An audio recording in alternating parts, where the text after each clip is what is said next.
আমার একটা ভাইয়ের বিয়ে, আমার বল, তুমি বলো না, আমি বুড়ি হয়ে গেছি। হ্যালো সবাইকে নমস্কার। দেখেছো বলতে দিচ্ছে না, যে বলবে কি তোর বিয়ে হবে, তুই বলবি কি দেখা আছে এই তো বিয়ে করব। হ্যালো সবাইকে নমস্কার। আর আজকে অনেক বছর পর একটা বিয়ের নিমন্ত্রণ পেয়েছি, তো ভেবেছি একদম খুব সাজবো, খুব সাজা যাতে ভূত লাগে।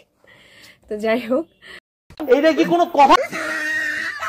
দেখো একটু নার্ভাস ফিল হচ্ছে। শাড়ি পরার কথা ভাবি, তো শাড়ি পরার কথা ভাবলেই দেখেছো কথা বলতে দিচ্ছে না, বলবো তো দাঁড়া।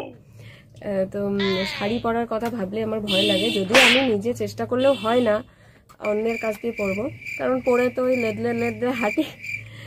দেখো আসলে অভ্যাস সেরকম একটা নেই, এটা আমি বলবো না আমি বড় লোকের মেয়ে তাই আমার শাড়ি পরা অভ্যাস নেই, ওরকম কোনো ব্যাপার নেই। তো এটা আজকে কাজে গেছিলাম, কাজে থেকে এসে প্রিপারেশন নিচ্ছি। তো চলো তোমাদেরকে একসাথে নিয়ে আমি প্রিপারেশনটা নিই। দেখো আমি কোথাও গেলে, সাজতে গেলে বিশ্রী লাগে, বিশ্বাস করো, তাই জন্য আমি মনে করি না সাজলেই ভালো। মানে যতই চেষ্টা করি একদম বিধিবিশ্রী লাগে। দেখা যাক কি হয়, মনটা ওই জন্য নার্ভাস লাগে। इन छोटे मोटे प्रोग्रामों से कितना कमा ले। চলো শুরু করি।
এতক্ষণ ধরে এইটুকু সাজলাম, মানে এইটুকু না, অনেক কিছু সেজেছি এর মধ্যে, কিন্তু কোনো পার্থক্য তোমরা বুঝতে পারছো না, পারবেও না, কারণ আমি মেকআপ টেকআপ একদম বুঝি না। এই দেখো কি সব করে রেখেছি।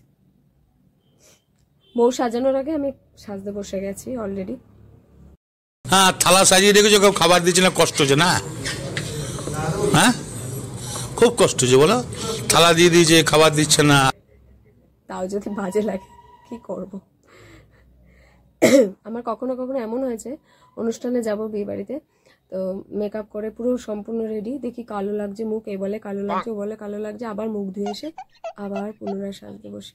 আজকে জানি না কি হবে, দেখি পুরো কমপ্লিট হয়ে আমি তোমাদের সামনে আসবো, ঠিক আছে? ও একটা কথা তোমাদের বলি, এই শাড়িটা দেখছো না, এই শাড়িটা আমি বিয়ে বাড়িতে পরার জন্য কিনেছিলাম, কিন্তু আমাকে দেখবে অন্য শাড়িতে। এই শাড়িটা কেনার পর দেখলাম যে এই শাড়িটা না একটার সাথে একটা জড়িয়ে যাচ্ছে, আমি জীবনে এরকম শাড়ি দেখিনি। কুচিটাও দেখবে যে কেমন এক জায়গায় হয়ে যাচ্ছে, তো বিয়ে বাড়িতে গেলে আমি যখন বসে উঠবো বা নড়বো চড়বো এক জায়গায় দলা পাকিয়ে যাচ্ছে, সুতোর সাথে সুতো লেগে যাচ্ছে। হ্যাঁ, তবে হ্যাঁ, নিজের মাসির থেকে নিয়েছি বলে আমি পাল্টানোর একটা সুযোগ সুবিধা পেয়েছি, কারণ ব্লাউজ পিস কাটা হয়ে গেছিলো, রিপু করা হয়ে গেছিলো, তো নিজের মতো বলেই বলতে পেরেছি, আর দেখে নিনি, এটা আমাদেরই ফল্ট, তো তোমরাও কিন্তু দেখে নেবে নেক্সট টাইম।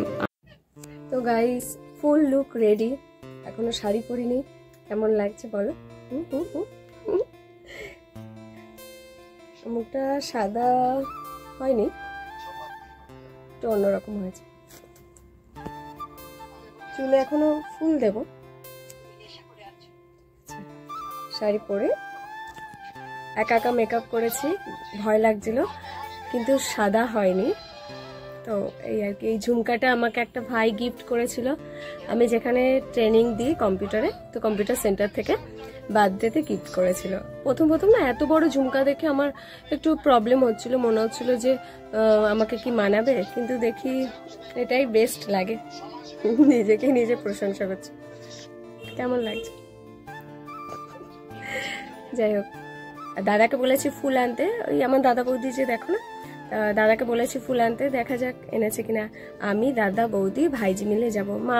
মাকে বলেছি, মা বলছে যাবে না।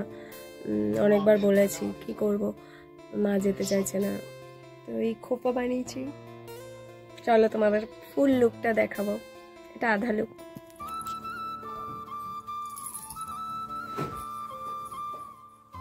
এই যে আমরা রেডি।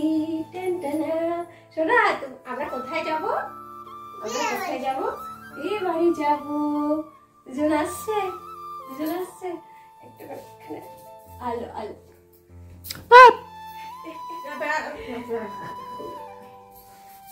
এই যে শোনা, আমরা কোথায় যাব? বিয়ে বাড়ি যাব। আমরা দুজন বিয়ে বাড়ি যাব, কি মজা। এই যে আমরা রেডি হয়েছি, তাই না মা? আমরা রেডি হয়েছি। তুমি কি করেছো বলে দাও? লাল জামা। হ্যালো, তো ফুল লুক। শোনা উঠছে, আমাকে দেখাচ্ছে। যাও যাও, ওদিকে যাও, দেখাচ্ছে, শাড়ি দেখাচ্ছে। ফুল লুক না দেখাচ্ছে মা। কোথায় যাব? সবাই মিলে, তাই না মা? তুমি কি খাবা? কি খাবা?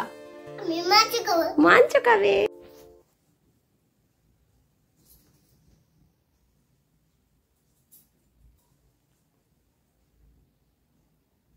চলো।